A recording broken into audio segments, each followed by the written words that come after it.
So, you have a cheap ukulele like this, or you're thinking of buying one, you can get a pretty good sound out of them. You just need to make a few modifications, which I'll show you now. For this example, I'm going to be using this Makala Dolphin ukulele, which is a semi-plastic soprano ukulele, and one of the cheapest you can find.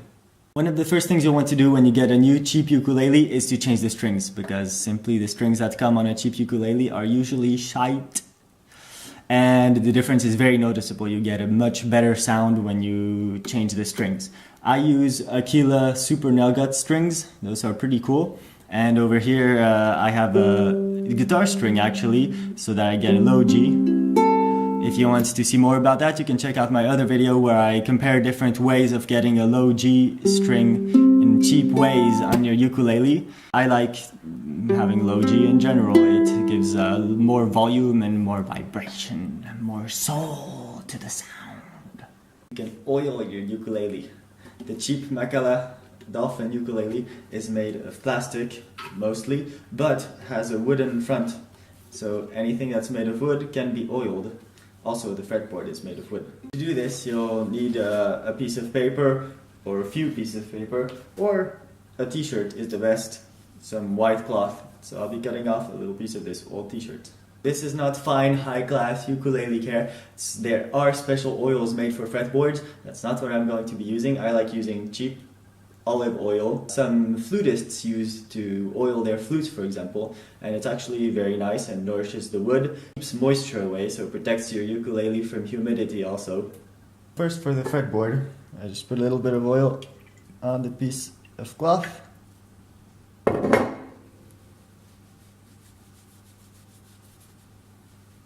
I pass it here under the strings. Taking off the strings would help, but, well, let's be lazy. Now the saddle. And finally, the inside. Now, I know some people would say not to do this, but I've been using it for a while on my charango, and I actually feel it gives a good sound. I like to nourish all wooden parts, that way you're also waterproofing it a bit from everywhere. Since you can't reach the inside of the ukulele, I just pour some oil in. This way it can drip all around, and you can spread it on the top surface of your ukulele. You might want to do this over a sink so that you don't get oil to drip all over the place. Here it is, resting upside down on a plate overnight so that all the excess drips out. Now again, this is not a standard thing to do, so if you don't believe me, don't try it on your expensive ukulele. Maybe on a travel ukulele that you want to weatherproof as much as possible. After having been oiled inside and out, it's nice and shiny. You just wait for it to dry out a little bit, a few hours, a day to dry completely, and then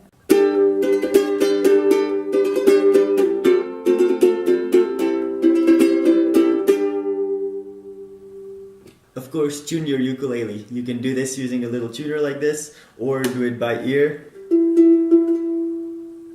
Changes in humidity and temperature, like playing outside, will get your ukulele out of tune, but that's completely fine because you can just tune it again. Why do I feel like a weather reporter? Finally, if you're really feeling adventurous, you can transform your normal 4-string ukulele into an actual 8-string ukulele, which really gives it a different sound. And you can have the low G and the high G at the same time. To do this, you can check out my other video where I explain this in detail. It smells like olive oil. It smells like spaghetti. Like pesto. I'm hungry. Anyway, thanks for watching and see you next time, I hope.